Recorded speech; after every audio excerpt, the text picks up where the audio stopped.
Ele me ligou num sábado à noite por volta das 8, quando eu estava terminando meu café. O tom da voz já me avisou que vinha veneno. Risquei todo o seu carro, seu velho arrogante. Ele disse, cuspindo cada palavra como se fosse uma vitória. Quero ver se agora você ainda vai desfilar por aí, se achando melhor que todo mundo. Eu fiquei em silêncio por alguns segundos, olhando o telefone na mesa como se fosse um inseto prestes a morder. A primeira sensação não foi raiva, foi espanto, não pelo que ele disse, mas pelo prazer que parecia sentir em confessar aquilo. Era uma voz leve, quase satisfeita, como se tivesse esperado esse momento por muito tempo.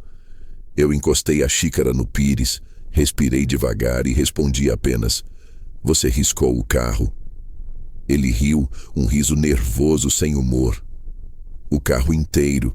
Fiz questão de deixar o capô parecendo um mapa, para você aprender a não se achar tanto. Depois desligou. Por alguns segundos fiquei parado ali, ouvindo o eco do bip final. O relógio marcava 20:07. No quintal, os cachorros dos vizinhos latiam como sempre, tudo normal. Só que dentro de mim alguma coisa mudou de lugar. Uma sensação de calma fria tomou conta. Eu não liguei de volta, não perguntei o motivo, não ameacei nada. Apenas deixei o silêncio se alongar até parecer natural. Naquele instante, percebi que o tempo nos ensina a não reagir quando o outro quer espetáculo. E o meu genro, ele sempre quis palco. Levantei da cadeira e fui até a janela. A rua estava calma, o céu carregado. Eu sabia que, em algum ponto da cidade, ele devia estar se sentindo poderoso, imaginando minha expressão, acreditando que tinha me ferido. O que ele não sabia, e esse seria o primeiro de muitos choques, é que aquele carro já não era meu fazia meses. Eu o vendera discretamente, sem alarde, depois de perceber que cada vez que eu chegava para visitar minha filha, ele me media com os olhos como quem avalia o preço de um móvel.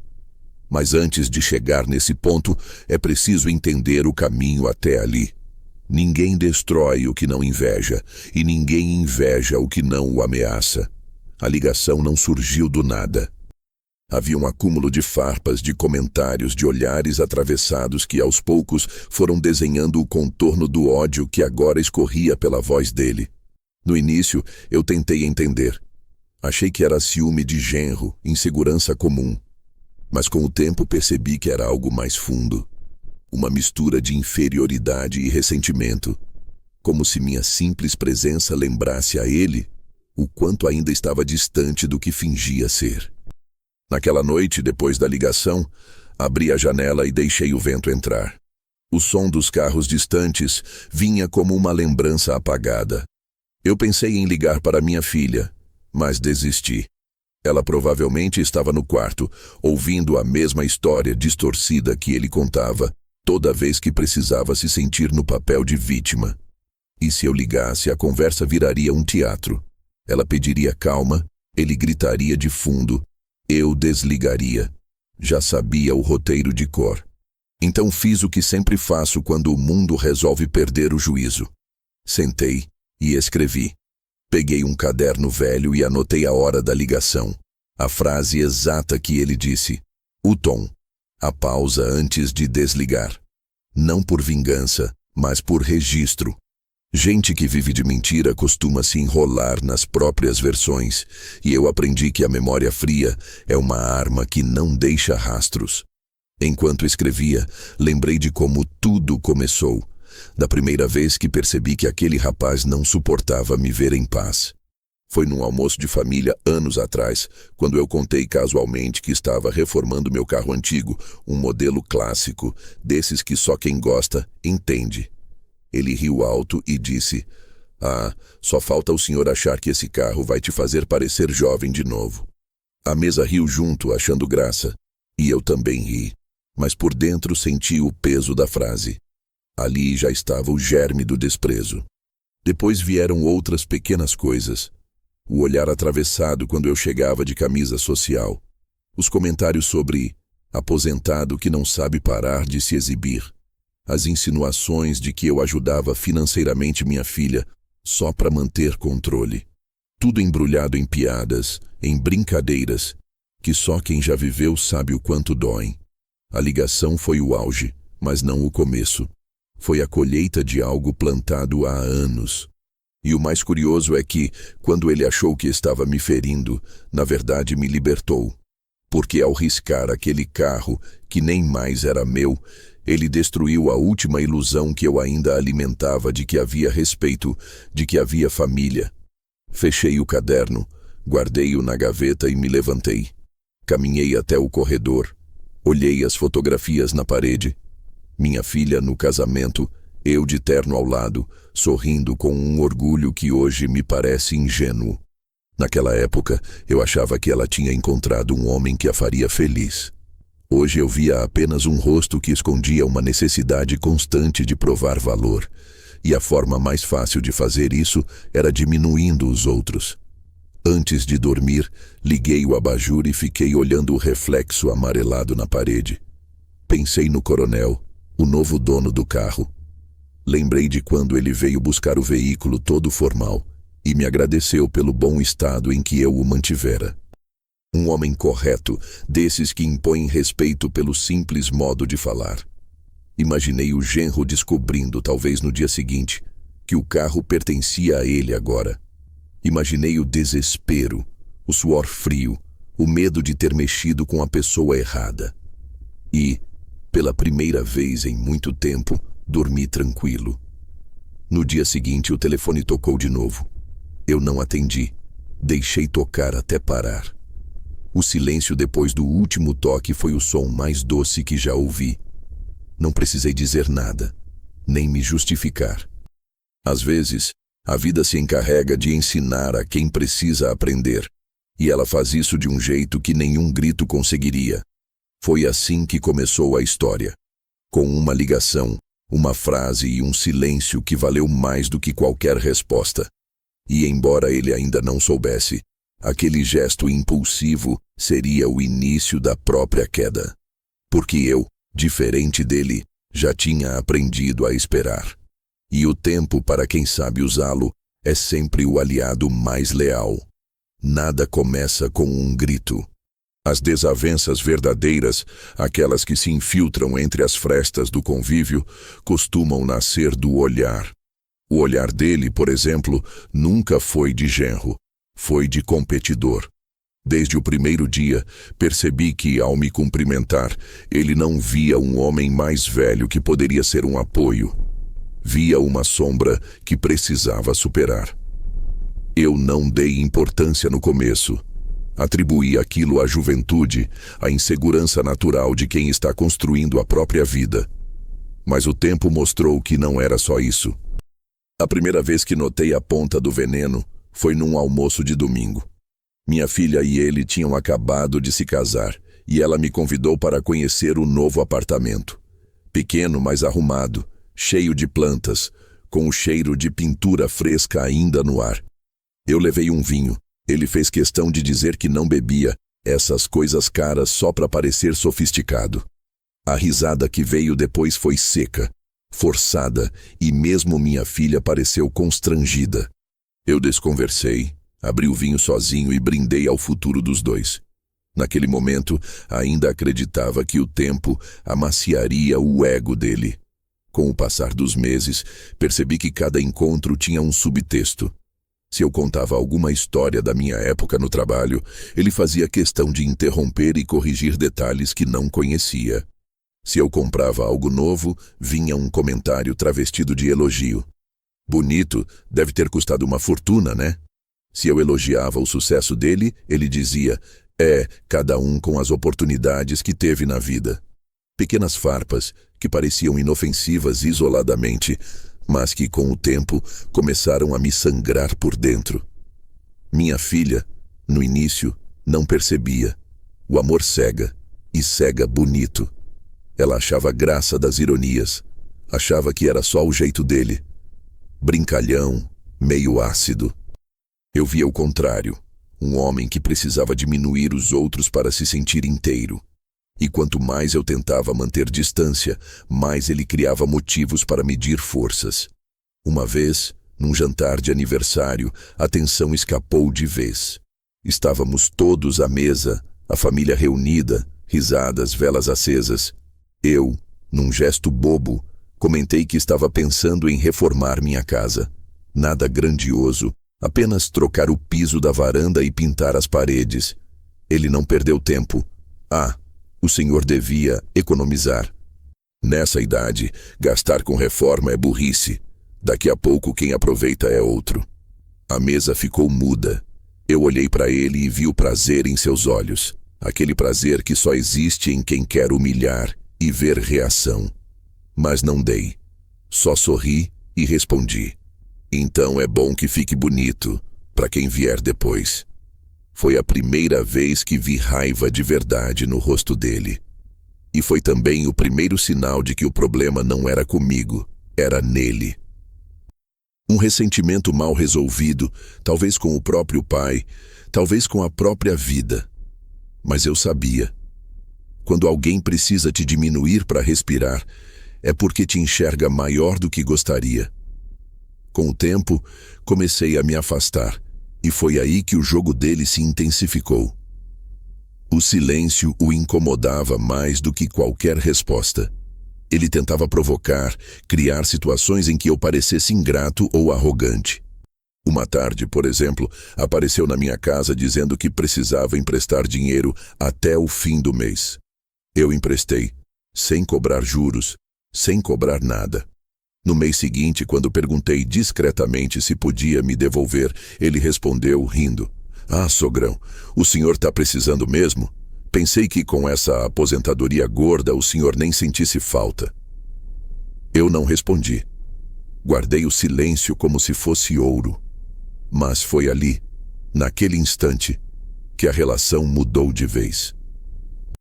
Ele percebeu que eu não reagiria como os outros, que meu silêncio não era submissão, era escolha. E isso o deixou inquieto. Quem vive de conflito se alimenta da resposta. Quando ela não vem, o próprio ódio apodrece por dentro. Minha filha, aos poucos, começou a sentir o peso. Os almoços ficaram raros, as visitas espaçadas. Quando eu ligava, era ela quem atendia com pressa, inventando desculpas. Pai, ele está cansado hoje, tivemos um dia cheio. Eu fingia acreditar. Melhor fingir do que criar guerra. Mas dentro de mim, já sabia que algo estava sendo minado. O ponto de virada veio quando ele perdeu o emprego.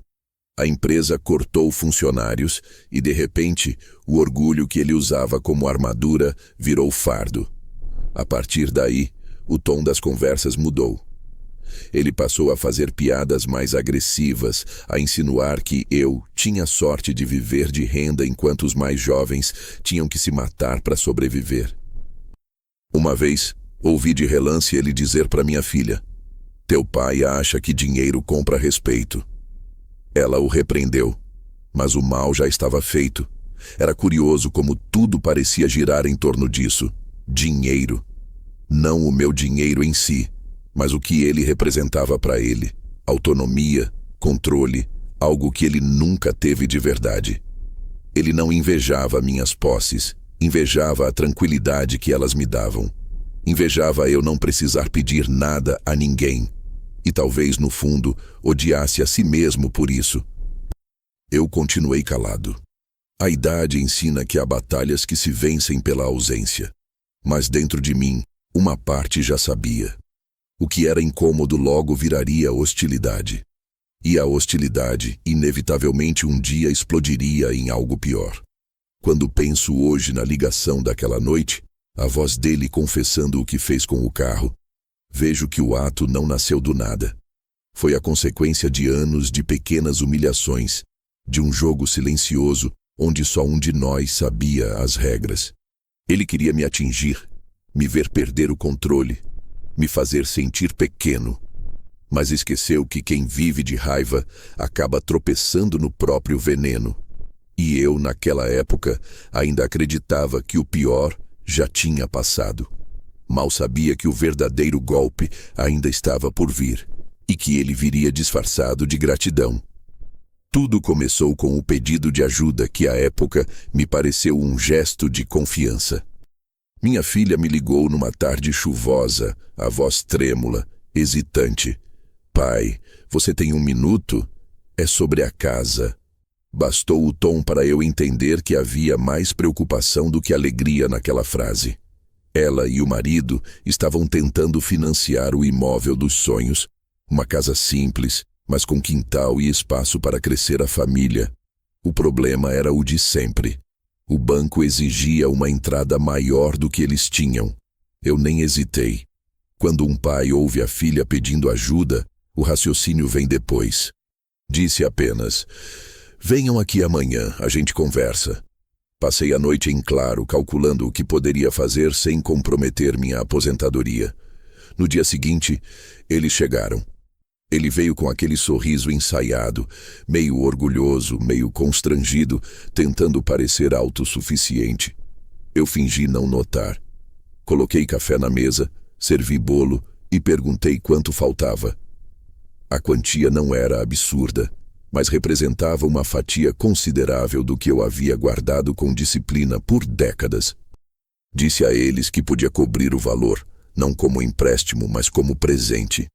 Lembro da expressão dele naquele momento, um misto de surpresa e desconforto. Minha filha chorou, me abraçou.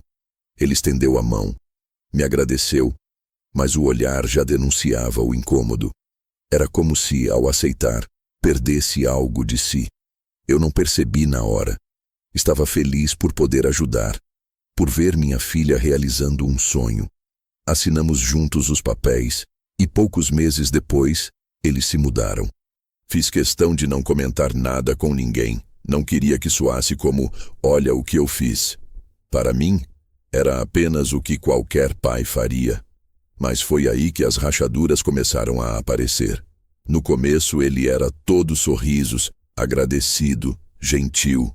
Me mandava fotos da casa, perguntava opinião sobre pequenas reformas, me chamava para almoçar. Depois, sutilmente, o tom mudou. Um dia, durante um churrasco, ouvi-o comentar com um amigo: a casa é nossa, mas o sogrão adora lembrar que ajudou, né?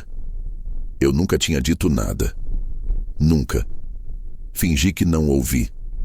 Com o tempo, os convites diminuíram. As conversas viraram formalidades. Sempre que eu aparecia, ele fazia questão de mencionar o quanto estava se virando sozinho, mesmo que eu não perguntasse nada. Era uma necessidade quase infantil de provar independência. Eu deixava, observava em silêncio. Não queria transformar generosidade em disputa. O que eu não sabia era que, dentro dele, o gesto que deveria ter sido lembrado com gratidão se transformara em veneno. Ele não conseguia lidar com a ideia de que a casa onde morava, o símbolo do seu sucesso, tinha um pedaço da minha contribuição. E como não podia apagar isso, começou a tentar apagar a mim. Certa vez, minha filha me contou, sem perceber o peso, que ele havia dito algo como: teu pai gosta de se meter em tudo, até no teto da nossa casa tem a assinatura dele. Ela achou graça. Eu fiquei quieto. Mas por dentro, senti que aquele homem carregava uma ferida que eu não causei. A ferida de depender. E quanto mais eu me afastava, mais ele me interpretava como ameaça. Se eu comprava algo novo, ele via provocação. Se eu elogiava o jardim deles, via ironia. Uma simples visita virava terreno de guerra. A inveja tem esse poder de distorcer o mundo, transforma o simples em ofensa, o afeto em afronta. Um dia, num almoço de domingo, a tensão escapou. Ele reclamava do carro que eu havia estacionado na rua, dizendo que chamava a atenção demais para o bairro. Falei tranquilo, que era só um carro, nada demais. Ele retrucou, voz firme: nada demais para o senhor, que já tem tudo. Mas para quem ainda está construindo, essas coisas incomodam. Minha filha tentou mudar de assunto, mas o mal já estava feito. Ele queria que eu me desculpasse por existir. Depois disso, as visitas se tornaram raras. Quando eu ia, sentia o peso do ar. Um silêncio estranho, como se cada palavra pudesse explodir algo. E mesmo assim, continuei ajudando quando podia. Paguei o conserto do telhado depois de uma chuva forte, adiantei dinheiro quando o carro dele quebrou e até emprestei meu caminhão para a mudança de um parente dele. Nunca cobrei nada. Eu achava que gestos bons curavam ressentimentos. Aprendi tarde demais que, para certas pessoas, eles os aprofundam. O golpe final veio disfarçado de gentileza. Minha filha me ligou dizendo que o marido queria me agradecer pessoalmente por tudo, que planejava um jantar especial. Aceitei, claro. Cheguei na casa deles com uma garrafa de vinho, disposto a tentar reaproximar. Mas o jantar não era sobre gratidão. Era sobre controle. Ele passou a noite inteira lembrando o quanto a vida era difícil, o quanto os mais velhos tiveram sorte de viver num tempo melhor, o quanto as oportunidades hoje são menores. Eu percebi que não era conversa, era acusação velada. Ele precisava justificar o próprio fracasso, apontando para minha suposta facilidade. Eu ouvi tudo em silêncio, até ele soltar, quase casualmente. O Senhor ainda ajuda a gente, mas um dia isso vai acabar, né? E aí quero ver como fica. E foi nesse instante que entendi que, para ele, minha ajuda não era bênção, era ameaça. Ele não queria o que eu podia oferecer, queria o que eu representava, e como não podia ter, passou a odiar. Naquela noite voltei para casa dirigindo devagar, com uma sensação estranha de cansaço. Eu sabia que havia cruzado uma fronteira invisível. O que antes era tensão silenciosa, agora tinha se transformado em hostilidade disfarçada de convivência. A partir dali, tudo o que eu fizesse, até respirar, seria visto como provocação. Mas o que ele não imaginava é que eu já havia começado a mudar meu modo de lidar com aquilo. Sem raiva, sem pressa, apenas com estratégia. A vida me ensinou que quando alguém insiste em cavar a própria ruína, o mais sábio é sair da frente. O jantar terminou com sorrisos falsos e promessas de novos encontros. Ele apertou minha mão com força, tentando mostrar domínio. Eu retribuí com leveza, e foi ali, naquele gesto, que percebi. Ele não queria só ser meu genro. Queria ser eu. E o ódio por não conseguir o transformava em uma bomba relógio. O que viria depois, o carro, o ataque, a ligação, não foi surpresa. Foi consequência. A inveja dele não nasceu no ato, nasceu naquele jantar quando ele percebeu que, por mais que tentasse, jamais teria o que eu tenho de sobra: paz. O carro nunca foi sobre o carro. Nunca é. Quem tem o coração pequeno transforma qualquer coisa em símbolo. E foi isso que ele fez. Aquele automóvel, simples, prateado, motor econômico, comprado mais por praticidade do que por vaidade, acabou virando o espelho onde o meu genro via tudo o que ele não era. E quanto mais ele tentava ignorar, mais o reflexo o incomodava. Eu o comprei num desses momentos em que o silêncio da casa se torna insuportável. Minha velha caminhonete já pedia descanso, e resolvi me dar algo mais confortável. Fui à concessionária sozinho, sem comentar com ninguém. Quando sentei no banco do motorista pela primeira vez, senti uma satisfação serena, não por luxo, mas por autonomia. A liberdade de poder ir e vir sem depender de ninguém. Para um homem da minha idade, isso é ouro. A notícia do carro se espalhou antes mesmo de eu contar. Minha filha ligou, animada. Pai, o Lucas me contou que o senhor comprou um carro novo. Quero ver. Eu sorri do outro lado da linha. Claro, quando quiser. E ela quis, só que não veio sozinha. Eles chegaram numa tarde de domingo. Ele estacionou o carro dele, um sedã modesto já com alguns amassados, bem em frente ao meu portão, e ficou olhando o meu veículo como quem avalia um adversário. Bonito, hein? Disse, dando uma volta lenta ao redor, passando a mão pela lataria como quem procura defeito. 0 quilômetro? Assenti. À vista? Insistiu, e eu confirmei, sem entrar em detalhes. Ele riu, mas era um riso duro. Rapaz, aposentadoria boa a sua. Minha filha, sem perceber a tensão, pediu para dar uma volta comigo. Fomos até a praça, conversamos, rimos. No caminho de volta, ela comentou meio sem jeito: "Ele fica assim, pai. Às vezes se sente inferior." Eu apenas balancei a cabeça. Não havia o que dizer. Não era culpa dela, nem minha. Era dele.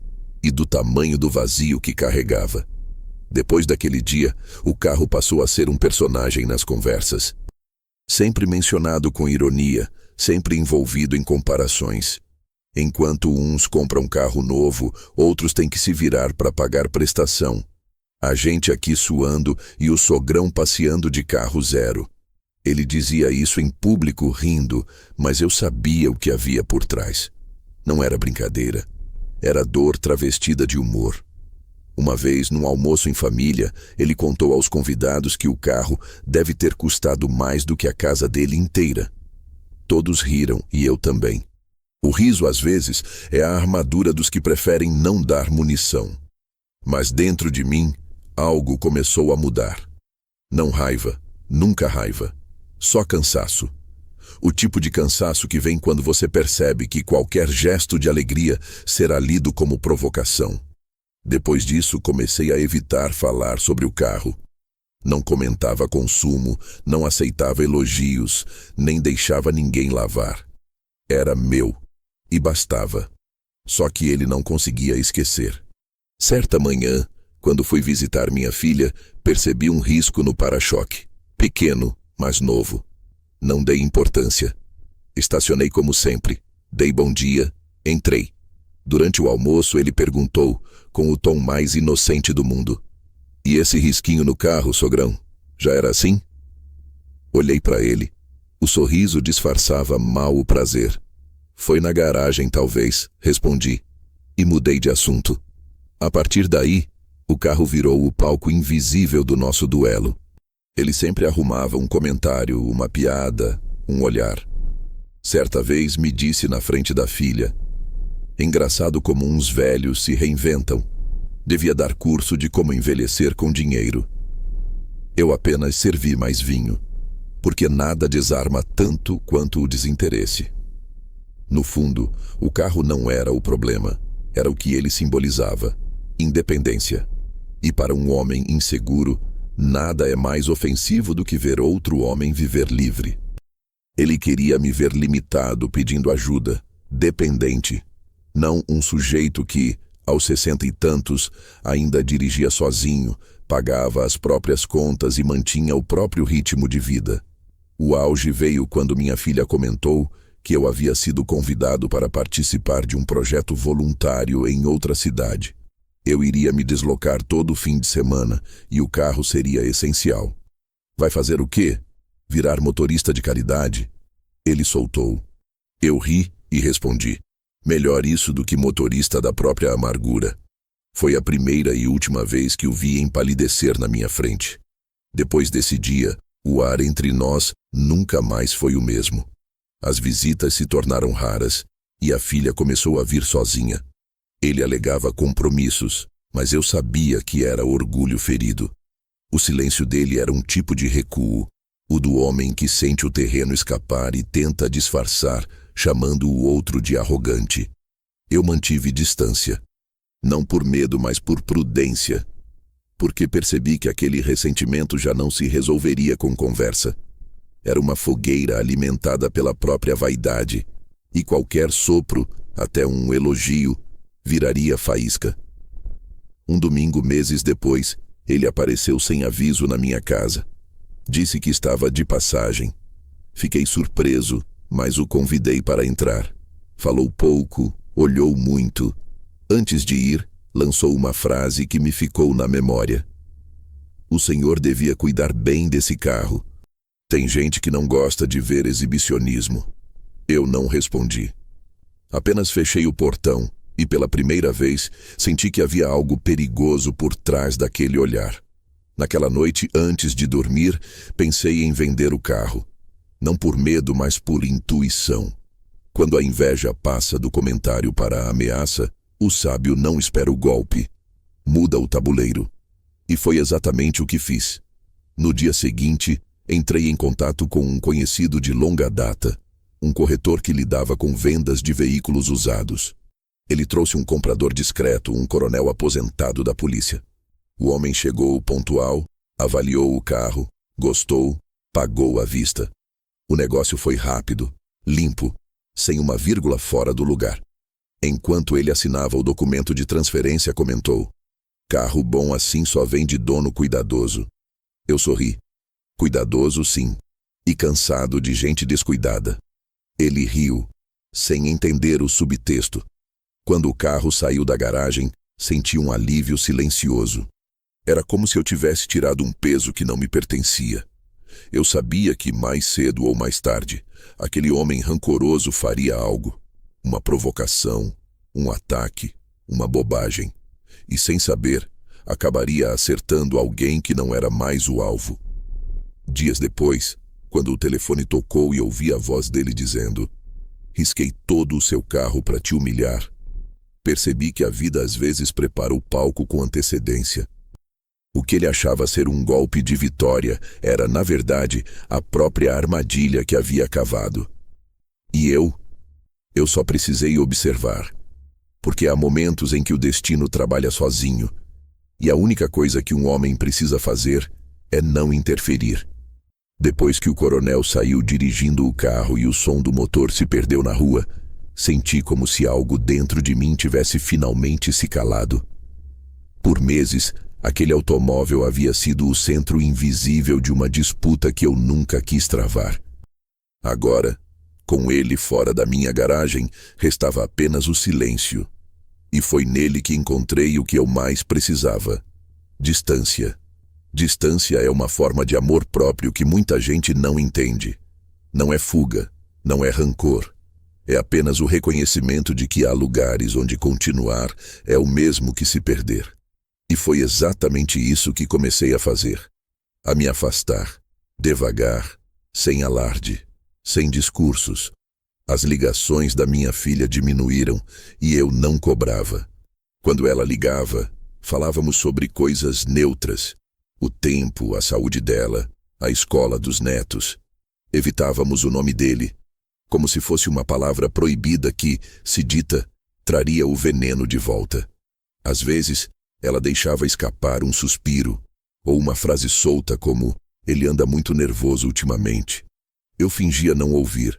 Há dores que só quem está dentro pode decidir quando encarar. Eu passei a ocupar meu tempo com o que me fazia bem. Comecei a cuidar mais do jardim, algo que há anos eu deixava de lado. As manhãs ficaram mais leves. Plantar é uma forma de oração silenciosa, e eu precisava disso. Algo que crescesse apesar de mim. No fim da tarde, sentava na varanda com meu café e assistia ao sol descer, sentindo um tipo de paz que não vinha de vitórias, mas da simples ausência de barulho. Mas, como tudo que se acalma, aquilo incomodava quem vivia do caos. Ele não suportava o meu silêncio. Começou a mandar recados indiretos através de conhecidos. Comentava em tons falsamente preocupados que eu estava me isolando demais ou que devia estar deprimido. Era curioso. Primeiro me provocava para que eu reagisse, depois, quando não reagia, me acusava de me calar. É assim com os inseguros. Transformam qualquer coisa num espelho torto para não se olharem de verdade.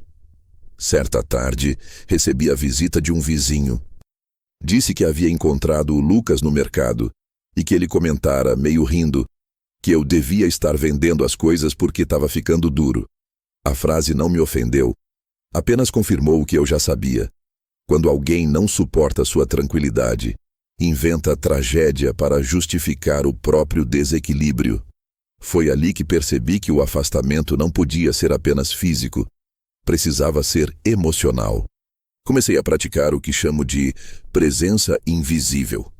Estar vivo, inteiro, mas fora do alcance dos olhos errados. Parei de aparecer em reuniões de família, declinei convites com elegância, e quando me perguntavam o porquê, dizia apenas: "Estou priorizando minha paz." No começo, minha filha insistiu. Mandava mensagens, pedia para eu aparecer, dizia que as crianças sentiam falta do avô. Eu acreditava nelas, mas sabia que, ao fundo, havia sempre a sombra dele. testando os limites do meu silêncio, porque para ele, cada recuo meu era sinal de fraqueza, e cada silêncio, uma derrota. O que ele não sabia é que o silêncio, quando usado com sabedoria, é o início da vitória. Com o tempo, as notícias sobre ele começaram a chegar pelas frestas. Descobri que o negócio que havia aberto com um amigo estava indo mal, que o carro dele tinha sido apreendido por falta de pagamento e que andava mais irritado do que nunca.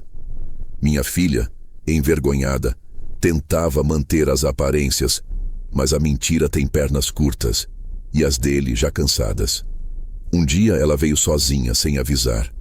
Trouxe um bolo, sentou-se na varanda e ficou em silêncio por alguns minutos, olhando o jardim. Pai, disse, às vezes eu acho que ele tem raiva do Senhor porque queria ser o Senhor. Eu não respondi, apenas encostei a mão na dela. E você? Perguntei. Você tem raiva também? Ela riu sem graça. Eu tenho medo. Quando ele perde o controle, parece outra pessoa. Aquela confissão me pesou. Eu quis dizer 1000 coisas, quis protegê-la, quis agir. Mas há momentos em que agir é pior do que esperar. E eu sabia. O tipo de raiva que ele carregava não se combate de frente, se esvazia com o próprio tempo. Depois daquela visita, o silêncio entre nós se tornou definitivo. Não o silêncio do abandono, mas o da compreensão. Eu já não precisava estar presente para amar minha filha. E ela, no fundo, sabia que qualquer dia eu estaria ali, mas não para remendar o que o outro estragou, e sim para amparar o que sobrou. Foi nessa fase que o mundo pareceu se ajeitar sozinho. O coronel, o novo dono do carro, me ligou uma tarde para confirmar uma pendência no documento. Conversamos alguns minutos e ele comentou, quase rindo. Seu antigo carro chamou atenção, viu? Alguém andou mexendo nele aqui na rua. Sorte que o vizinho viu e chamou a polícia. Não precisei de mais detalhes. Soube na hora. O tempo se encarregara de colocar cada peça em seu devido lugar. E enquanto ele lidava com as consequências do próprio ato, eu continuava na varanda, regando o jardim. Às vezes, penso que envelhecer é isso. Aprender que a maior vitória é não precisar estar presente para vencer. Eu não precisava gritar, nem apontar culpados. O destino, quando quer ensinar, usa os próprios erros de quem erra como lição. Naquele período, comecei a escrever mais. Não cartas, nem desabafos, apenas anotações soltas, memórias, fragmentos. Escrevia para não esquecer quem eu era antes que o rancor dos outros tentasse me definir. Em uma das páginas, anotei uma frase que virou um lembrete. Não se defenda do que não é verdade, apenas continue sendo. E assim fui me tornando cada vez mais invisível e, paradoxalmente, mais livre. Mas o universo tem um timing cruel. Quando a gente acha que tudo finalmente se estabilizou, ele vem e testa o quanto aprendemos a ficar quietos diante da provocação. E eu estava prestes a ser testado de novo, só que dessa vez, com a calma de quem já entendeu que algumas guerras são vencidas antes mesmo de começarem. A paz, quando chega, não vem como claridade, vem como ausência. Ausência de barulho, de necessidade, de explicação. Foi assim que meus dias começaram a se parecer. Silenciosos, previsíveis, quase monótonos. E pela primeira vez, isso me parecia bom. Eu acordava cedo, fazia café, regava o jardim e lia o jornal sem pressa. Às vezes, parecia que o mundo havia esquecido de mim. E naquele momento da vida, ser esquecido era o maior dos privilégios. Mas o silêncio, por mais confortável que seja, não apaga o instinto. Há dentro de todo homem velho uma centelha de vigilância que nunca morre. Eu sabia que, em algum lugar, o rancor do Lucas fermentava. O tipo de ódio que ele carregava não se desfazia com o tempo. Apenas se transformava, esperando uma brecha. E eu, em silêncio, comecei a me preparar para o caso de ela aparecer. Não com medo, mas com método. Foi nessa época que decidi colocar minha vida em ordem. Comecei revendo documentos, revisando contas, ajustando registros antigos que estavam parados há anos. Coisas simples, impostos, contratos, testamento. Era como arrumar uma casa antes da tempestade. Minha filha não sabia, ninguém sabia. Fiz tudo sozinho, no mesmo ritmo paciente com que um velho relojoeiro desmonta e remonta o próprio relógio. Um desses ajustes envolvia justamente o carro. Embora já estivesse vendido e transferido, faltava formalizar uma última etapa junto ao cartório. Marquei com o coronel, o novo dono, e ele veio até minha casa. Chegou pontual, farda civil impecável, olhar de quem não gosta de perder tempo. Conversamos sobre o documento, tomamos café, e ele comentou entre um gole e outro. Sabe, seu antigo carro chama a atenção. Já teve gente curiosa por perto perguntando se o senhor ainda era o dono. Sorri. O mundo é pequeno. Respondi, e ele riu, sem perceber o subtexto. Ali, tive certeza. A tempestade ainda não tinha passado, apenas estava se reorganizando. Naquela noite escrevi algo no meu caderno, uma espécie de lembrete para mim mesmo. Quem avisa o destino, colhe advertência. Quem se cala, colhe resultado. A partir daí, comecei a fazer pequenas mudanças. Troquei o número do meu celular, cancelei redes sociais que eu mal usava, encerrei contas bancárias antigas. Transferi parte do meu dinheiro para um investimento discreto em nome próprio, fora do alcance de curiosos. Não era medo, era prudência. Eu sabia que a inveja, quando sente cheiro de estabilidade, se aproxima com novas máscaras. Arrependimento, conversa fiada, pedidos de reconciliação. E eu não queria mais ser o santo de ninguém. O curioso é que quanto mais eu me afastava, mais sinais do colapso do Lucas chegavam até mim. Um amigo em comum comentou que ele havia perdido um segundo emprego. Outro disse que o negócio próprio que ele tentara abrir tinha fechado antes de completar 6 meses. Ele tá sempre nervoso falando de injustiça, de gente que quer derrubá-lo. Eu apenas ouvia e pensava, ninguém derruba quem está de pé. O que cai é o que já está torto. Minha filha, por outro lado, parecia mais cansada a cada ligação. A voz dela tremia no fim das frases. Uma noite, me ligou tarde, com a voz baixa. Pai, às vezes, eu não sei mais o que fazer. Eu quis perguntar, mas ela logo se corrigiu, dizendo que estava tudo bem. Só que o silêncio entre uma frase e outra dizia mais do que qualquer palavra. Eu entendi que meu papel ali já não era o de mediador, era o de observador. E quem observa de longe enxerga o que o amor às vezes não deixa ver. Com o passar dos meses, percebi que o destino, como um relógio paciente, começava a alinhar as peças que eu havia deixado soltas. O coronel me ligou de novo, dessa vez apenas para agradecer a recomendação que eu havia feito sobre uma seguradora. Ele comentou que o carro estava em ótimas mãos e que pretendia deixá-lo estacionado num condomínio fechado. Lugar seguro, ele disse. Ninguém mexe ali. Eu apenas concordei, sabendo que, em breve, a segurança de um seria o castigo do outro. O que me espanta até hoje é como a vida parece preparar a queda de certas pessoas com uma precisão quase matemática. Não é vingança, é equilíbrio. Lucas, que sempre mediu o mundo por status, dinheiro e aparências, começava a perder exatamente essas coisas, uma a uma, como se o universo estivesse lhe cobrando com juros tudo o que ele debochou dos outros. Meu nome ainda ecoava na cabeça dele, eu sabia. Pessoas pequenas não esquecem quem as fez se sentir pequenas. E quanto mais eu sumia, mais ele falava.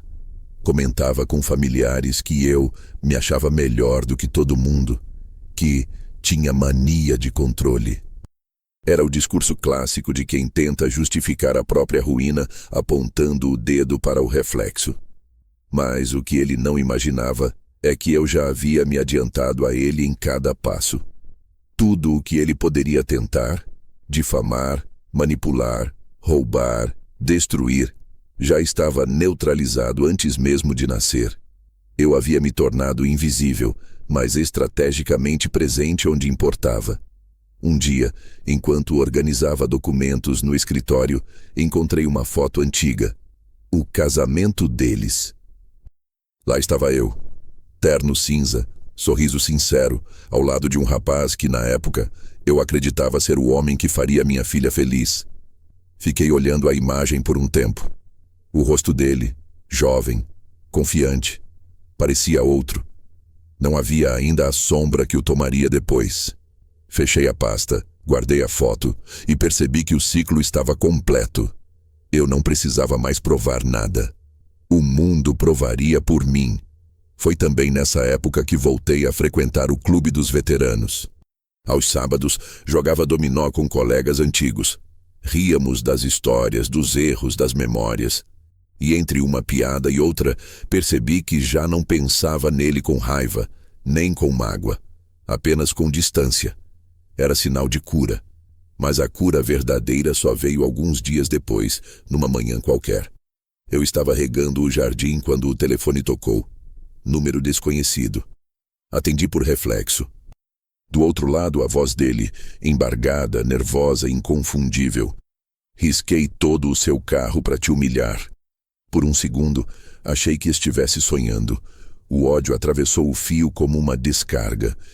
E naquele instante entendi. A virada que eu tanto preparei havia finalmente se revelado. Respirei fundo, encostei o ombro na parede e deixei que ele terminasse de falar. E quando o silêncio dele chegou, respondi apenas o necessário. A frase que encerraria um ciclo de anos de humilhação disfarçada. Meu caro, vendi esse carro há meses. Agora ele pertence a um coronel da polícia. Do outro lado da linha, o silêncio foi tão denso que eu pude ouvir o peso do medo descendo pela garganta dele. O homem que sempre falou demais, pela primeira vez não soube o que dizer. Eu desliguei, guardei o telefone e sentei na varanda. O vento soprava leve, quase cúmplice. Era o tipo de silêncio que não pede explicação, apenas reconhecimento. A virada, afinal, não aconteceu quando ele riscou o carro. Aconteceu quando eu decidi que não reagiria. Porque quem aprende a se calar na hora certa, vence mesmo sem levantar a voz. Não existe raiva que nasça do nada.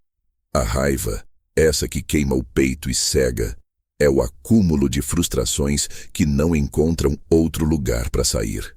Lucas, desde o começo, era uma panela de pressão prestes a estourar. E quando estourou, não foi porque riscou um carro. Foi porque já vinha se riscando por dentro há muito tempo. Soube depois, por terceiros, que os dias anteriores à ligação tinham sido um desfile de humilhações silenciosas que ele mesmo provocou. O novo negócio, aquele que ele dizia que seria a virada da vida, tinha falido de vez. O sócio o abandonara. O aluguel do escritório estava atrasado e até os amigos começaram a evitá-lo. A máscara de homem bem-sucedido havia caído e, por baixo dela, só restava o menino inseguro que nunca soube lidar com o próprio fracasso. Quando a pessoa perde o controle da própria vida, ela procura alguém para culpar. E ele me escolheu. Sempre me escolheu. Para ele, eu era a lembrança viva do que ele não conseguiu ser, e o reflexo disso era insuportável. Naquela semana, segundo me contou depois um conhecido, ele passou dias falando de mim. Repetia as mesmas frases: velho metido, se acha melhor que todo mundo, não aguento mais aquele ar de superior. O que ninguém notava é que ele já estava planejando algo. O rancor, quando amadurece, pede ação. E a dele veio numa noite de sexta-feira. Disseram que ele havia bebido mais do que de costume. A filha estava dormindo, as crianças na casa de uma amiga. Saiu de casa por volta das 10, pegou o carro, rodou por uns 20 minutos até parar em frente à casa do coronel, que ele ainda acreditava ser a minha. O portão estava fechado, mas o carro estacionado do lado de fora, como sempre estivera quando era meu. As câmeras de segurança depois mostraram o resto. Ele desceu, olhou para os lados, tirou algo do bolso, provavelmente uma chave, e começou a riscar a lataria. Fez com calma, meticulosamente, como quem cumpre um ritual. Passou a chave por todo o capô, pelas portas, pelo porta-malas. O barulho metálico ecoando na madrugada, um som quase animalesco repetitivo. Depois recuou, observou o próprio estrago e riu sozinho. O riso de quem acredita que venceu. Voltou para o carro e foi embora, deixando atrás de si um rastro de destruição e um erro que mudaria o rumo da própria vida. Horas depois, o coronel saiu de casa. Viu o carro riscado e, como bom policial aposentado, não reagiu com emoção. Fez o que sabia fazer. Ligou diretamente para um colega do batalhão, registrou o boletim de ocorrência e entregou as imagens da câmera. A placa do veículo que apareceu gravada nas imagens era clara, nítida, e a investigação começou imediatamente. Enquanto isso, eu dormia tranquilo. Acordei só na manhã seguinte com o sol batendo na janela. Fiz café, li o jornal e, perto das 8, o telefone tocou. Era ele, Lucas, cuspindo ódio, confessando o que havia feito como se me atingisse. Quando eu lhe disse que o carro já não era meu e que pertencia a um coronel da polícia, o silêncio que veio depois foi o som exato de uma vida ruindo. Consegui imaginar a cena. Ele, de pé, com o telefone na mão, a mente tentando calcular o tamanho da besteira. O orgulho tentando negar, a razão tentando entender. As duas forças brigando dentro dele até o medo vencer. Desliguei o telefone e não voltei a atender. No mesmo dia, a notícia se espalhou. A polícia local havia identificado o autor do vandalismo e o chamara para depor. O coronel, homem de princípios, decidiu não deixar passar. Questão de respeito, disse. E respeito era justamente o que Lucas nunca soube dar a ninguém. Minha filha me ligou horas depois, aflita. A voz dela tremia. Pai, o que aconteceu? Ele está dizendo que foi um engano. Eu apenas respondi. Filha, às vezes o engano é pensar que o mundo não tem olhos. Ela chorou. Disse que estava com medo, que ele estava transtornado, que não dormia desde a ligação. Eu ouvi tudo em silêncio. Porque há dores que precisam ser sentidas para se transformarem em aprendizado. Nos dias seguintes, o cerco se fechou. A história correu pelo bairro, chegou aos colegas dele, aos parentes. O homem que tanto falava de honra e sucesso agora era conhecido como o sujeito que arranhou o carro de um coronel. E o pior, sem saber que estava sendo filmado. O orgulho dele, que já era frágil, virou pó. Tentou explicar, justificar, inventar versões. Disse que foi um mal-entendido, que achava que o carro era do sogro, que tudo não passava de um impulso. Ninguém acreditou. O coronel, irritado, manteve o processo. E o nome dele passou a figurar em documentos oficiais, em registros que não se apagam facilmente. Enquanto isso, eu continuava na minha rotina calma. Jardineiro pela manhã, leitor à tarde, homem invisível à noite. Observava o desmoronar dele como quem assiste uma tempestade do outro lado da vidraça, com respeito pela fúria, mas em segurança. Em algum momento ele tentou me ligar de novo. Não atendi. Depois mandou mensagem dizendo: "O senhor poderia ter me avisado que vendeu o carro." Eu li e não respondi. Porque quem precisa ser avisado sobre as consequências dos próprios atos ainda não aprendeu nada. As semanas seguintes foram um desfile de constrangimentos. A imprensa local chegou a mencionar o caso brevemente. Homem danifica carro de policial por engano. Ninguém citou nomes, mas a cidade é pequena e os boatos correm mais rápido que as manchetes. Ele virou motivo de piada entre colegas, assunto de cochicho em reuniões. E o que mais o consumia não era o processo em si, era a vergonha. Minha filha se afastou. Passou a vir sozinha, mais magra, o olhar cansado. Um dia trouxe as crianças que perguntaram inocentes: "Vovô, por que o papai não vem mais?" Eu apenas disse: "Ele precisa de um tempo para pensar." Não menti. Ele precisava, e muito. O mais curioso é que, mesmo diante da ruína, ele não pediu desculpas. Nunca. Nem a mim, nem a ninguém. O orgulho dele era maior que a lucidez. Preferiu se fazer de vítima, espalhar que eu tinha armado para ele, que o coronel era meu amigo. Quanta ironia! Como se a vida precisasse da minha ajuda para lhe dar o troco. Quando finalmente compreendi que ele jamais reconheceria o próprio erro, senti um tipo de paz que não conhecia. Uma paz dura, adulta, feita de constatação. Entendi que a vingança mais eficaz é o desinteresse, que o castigo mais severo é deixar que a verdade haja sozinha. Na última vez que ouvi falar dele, disseram que havia vendido o carro, estava com dívidas e passava os dias trancado em casa. A mesma casa que um dia eu ajudei a comprar. E, ironicamente, talvez fosse isso que mais o torturava. Saber que, mesmo depois de tudo, ainda pisava sobre algo que existia porque um dia eu estendi a mão. A explosão dele não destruiu nada meu. Destruiu apenas o que já estava rachado dentro dele. E foi ali, observando de longe, que eu percebi. Minha vitória não tinha gosto de revanche. Tinha sabor de liberdade.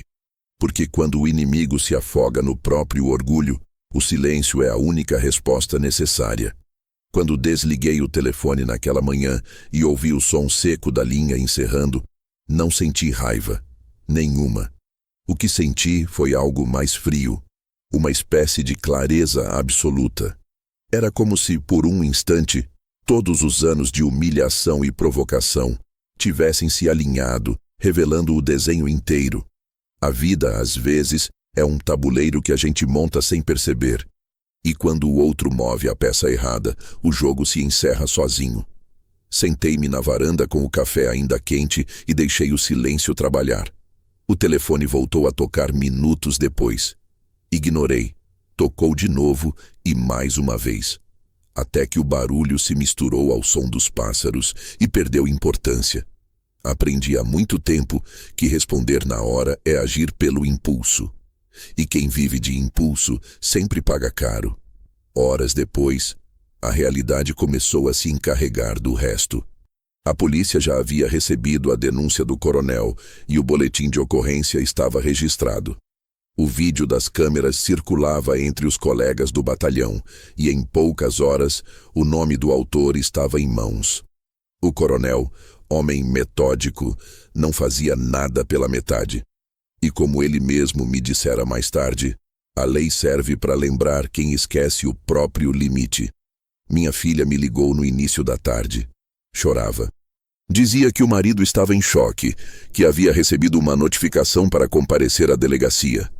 Pai, o senhor falou alguma coisa para o coronel? Perguntou, tentando entender o inexplicável.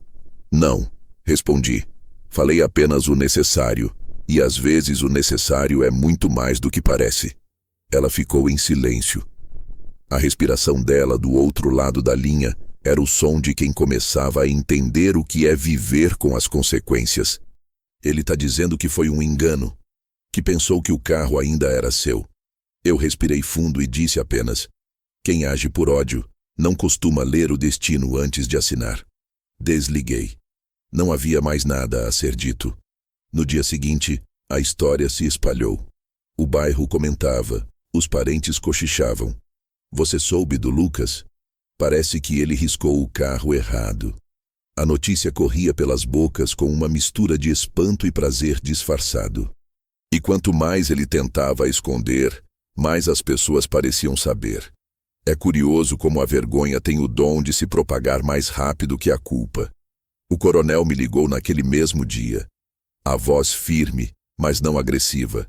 Senhor, espero que o senhor não tenha problema em confirmar a venda do carro, caso a polícia entre em contato.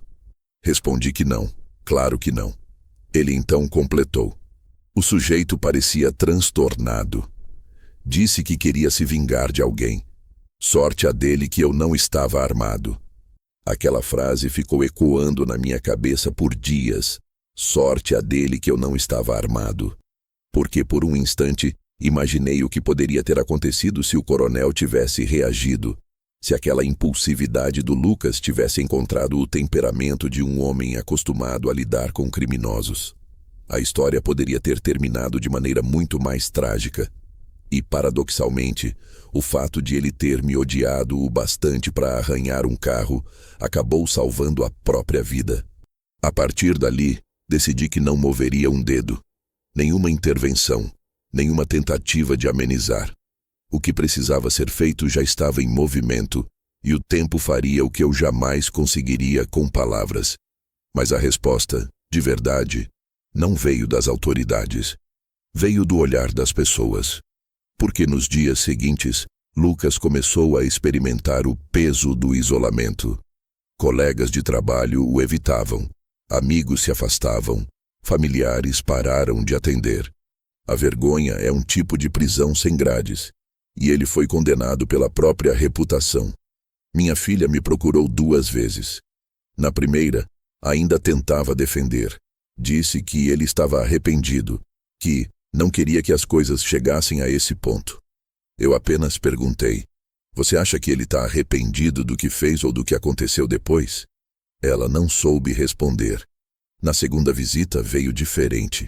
O olhar baixo, o rosto cansado, as mãos tremendo. Pai, ele não dorme. Fica andando de um lado para o outro. Diz que o senhor armou para ele, que o coronel é seu amigo.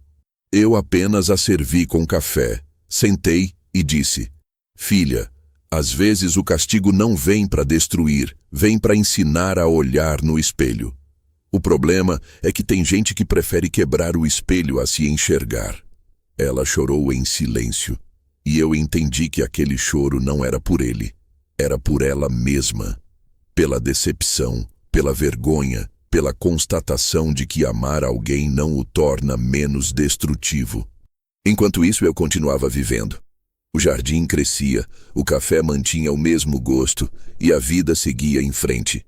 Alguns vizinhos me paravam na rua, curiosos, querendo detalhes. Eu respondia com a mesma calma: não há muito o que dizer. Ele colheu o que plantou. A frase parecia banal, mas era a verdade mais pura. Dias depois, a delegacia entrou em contato comigo para confirmar meu depoimento como ex-proprietário do veículo. Compareci, entreguei os documentos da venda, respondi as perguntas com serenidade. O delegado me olhou com curiosidade e disse: o senhor parece calmo, seu Antônio. Muita gente no seu lugar estaria exaltada. Eu sorri. A calma é o privilégio de quem já entendeu que a justiça, cedo ou tarde, faz o seu trabalho.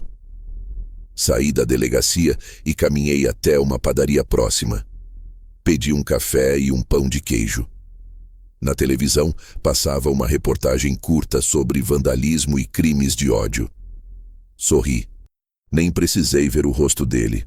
Bastava saber que, naquele exato momento, o homem que me odiou por tanto tempo estava tendo que explicar o inexplicável para uma autoridade. Às vezes a vida tem um senso de humor cruel, mas justo. Minha resposta a ele foi essa: o silêncio, o distanciamento e a certeza de que quem tenta humilhar o outro acaba se humilhando sozinho. Não precisei ligar para ninguém, não precisei postar nada nem me defender, bastou não reagir. E foi essa ausência de reação que o destruiu. Porque para um homem movido por ego, não há nada mais mortal do que o vazio. Ele esperava o confronto, o escândalo, a briga. E o que recebeu foi o eco do próprio erro. Com o tempo, ele começou a se calar. As ligações cessaram, as mensagens pararam. Dizem que passou a evitar até sair de casa. A vergonha o fez pequeno. E, quando um homem se encolhe diante da própria consciência, não há vingança que supere isso. Eu, por outro lado, segui leve. Entendi que não era sobre o carro nem sobre ele, era sobre mim. Sobre o direito de envelhecer em paz, sem ter que me justificar. E foi por isso que, quando me perguntaram se eu queria representar contra ele, respondi: não, a lição já foi dada. A resposta fria e cirúrgica, afinal, não foi a frase ao telefone. Foi o gesto de não transformar a ruína do outro em espetáculo. Eu não precisei apontar o dedo, bastou deixar o espelho no lugar. As coisas grandes na vida raramente explodem. Elas desmoronam em silêncio. E foi assim que o castelo de aparências do Lucas começou a ruir. Devagar, sem estardalhaço, com cada pedaço caindo sob o peso do próprio orgulho. Nenhum de nós precisou tocar nas pedras, apenas assistir. A história do carro, que ele tentou esconder, começou a ganhar corpo nos bastidores. As imagens da câmera de segurança circularam no grupo interno da polícia e de lá vazaram para outras pessoas. Não chegou à imprensa de maneira oficial, mas bastou cair em um grupo de WhatsApp de bairro para virar assunto de rua. Em poucos dias, todo mundo sabia, e mesmo quem fingia não saber, olhava diferente. O pior castigo para quem vive de aparência é o olhar dos outros. Lucas, que até então adorava ser visto, passou a se esconder. Os colegas de trabalho começaram a se afastar, os amigos a trocar de calçada. A humilhação, quando é pública, muda a postura até de quem não tem culpa. Minha filha me contou que ele já não saía de casa, que o telefone dele tocava menos, que dormia mal. Eu ouvia tudo sem prazer, sem piedade, apenas com a estranha serenidade de quem já entendeu que a colheita sempre vem. O coronel manteve o processo. Foi até a delegacia 2 vezes, prestou depoimento com a mesma frieza de quem descreve uma ocorrência comum. Ele não gritava, não exigia nada. Dizia apenas: um homem precisa aprender que cada ato tem um peso. E o peso do Lucas dessa vez caiu inteiro sobre as costas dele. A notificação judicial chegou no início de uma semana chuvosa. Minha filha apareceu na minha casa sozinha, com o envelope nas mãos. Chorava. Pai, o que eu faço? Ele está desesperado. Diz que vai perder o emprego, que o nome vai para o jornal. Eu a ouvi em silêncio. Quando ela terminou, perguntei calmamente: você ainda acredita que isso tudo aconteceu por um carro? Ela não respondeu. Só abaixou a cabeça e chorou mais.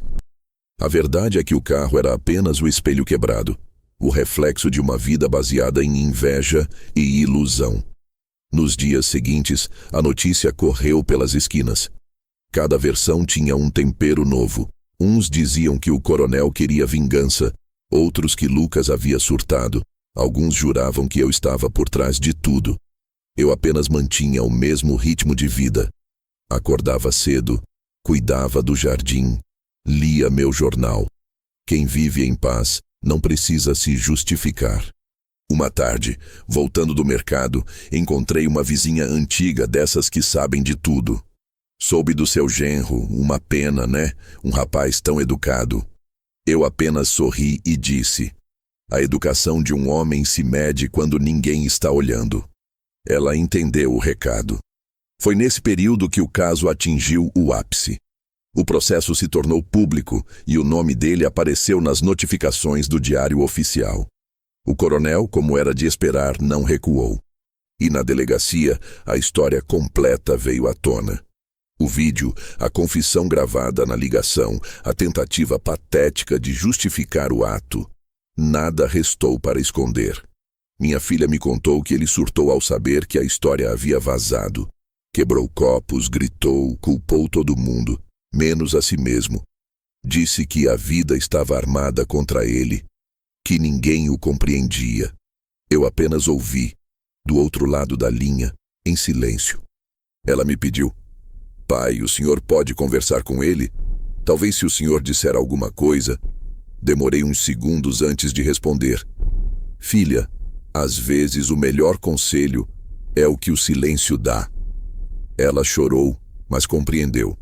Na semana seguinte, recebi uma ligação inesperada do coronel. A voz dele soava diferente, menos rígida. Seu Antônio, o sujeito me procurou, pediu desculpas. Fiz uma pausa antes de perguntar: e o senhor aceitou? Eu aceitei, respondeu. Mas o processo segue. Perdão é uma coisa, consequência é outra. Aquela frase me marcou. O coronel, sem saber, resumiu toda a lição que eu vinha aprendendo nos últimos meses. A vida pode até perdoar, mas nunca deixa de registrar. Quando a notícia de que ele havia pedido desculpas chegou até mim, não senti alívio nem satisfação. Senti um tipo de tristeza distante, como quem olha o mar sabendo que uma tempestade passou, mas que o barco que tentou enfrentá-la não voltou o mesmo. Minha filha veio me visitar alguns dias depois. Trouxe as crianças que brincaram no quintal, correndo entre as plantas. Ela parecia mais leve, mas o olhar denunciava o cansaço. Ele está tentando se recompor, disse, mas o senhor sabe. Depois que o respeito vai embora, é difícil trazer de volta. Eu apenas assenti. O respeito, filha, respondi. Não é algo que se pede. É algo que se conserva. E quando alguém o joga fora, o mundo cobra. Pouco tempo depois, começaram as mudanças inevitáveis. Ele perdeu o emprego. A empresa, preocupada com a imagem, alegou reestruturação. Era mentira, claro, mas a verdade real estava nos corredores. Ninguém queria um funcionário associado a um escândalo. A partir daí, tudo foi se desmontando. O carro, vendido às pressas para pagar as custas do processo. Os amigos, desaparecendo um a um. A confiança da família, gasta como moeda velha. Eu, de longe, observava. Não com prazer, mas com aquele tipo de calma que vem quando o destino confirma que você estava certo por ter se calado. O mais curioso é que, com o passar do tempo, as pessoas começaram a mudar o tom quando falavam comigo. Os mesmos que antes me viam como o velho arrogante, agora me tratavam com respeito. Não por pena, por reconhecimento. A verdade, quando enfim se impõe, não precisa de propaganda. O desfecho foi inevitável. O coronel retirou a queixa meses depois, por compaixão, mas deixou registrado o histórico. Lucas escapou da prisão, mas não escapou da vergonha. O nome dele ficou manchado. E isso, para alguém que vivia de aparência, era pior do que qualquer sentença.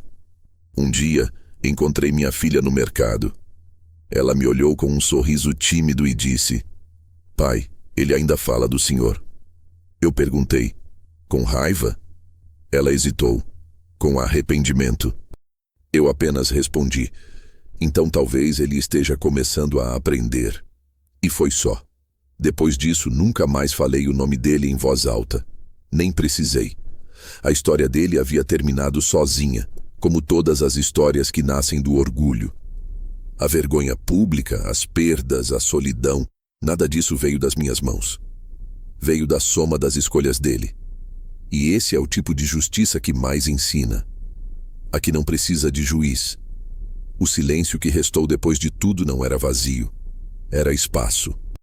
Espaço onde antes existiam explicações, ressentimentos, tentativas de ser compreendido. Agora só havia ar, e ele bastava. A vida tem esse jeito curioso de fechar os ciclos. Primeiro tira o que você achava que precisava, depois devolve o que realmente importa: a paz. Os meses seguintes foram de um sossego que no começo até me assustou. Nenhuma ligação fora de hora, nenhum comentário atravessado, nenhuma visita constrangida. O tempo que antes parecia correr atrás das discussões, agora caminhava no meu ritmo. Eu voltava a dormir inteiro, a comer com prazer, a respirar sem peso. A sensação era simples. O que precisava ser dito já tinha sido. O que precisava ser feito já estava feito. Com o tempo, até a raiva do passado se dissolveu. Eu já não pensava em vingança nem em justiça, só em serenidade. O mundo, por fim, havia se encarregado de ajustar as contas que não eram minhas. Eu apenas colhi o saldo. Tranquilidade. Um dia, acordei mais cedo que o habitual e decidi caminhar até o mar. Era algo que não fazia havia anos. O sol ainda nascia e o ar tinha aquele cheiro de começo, meio salgado, meio limpo. Sentei-me num banco de madeira e fiquei olhando o horizonte sem pensar em nada específico. E foi ali, naquele instante de nada, que senti tudo. A vida inteira condensada em silêncio.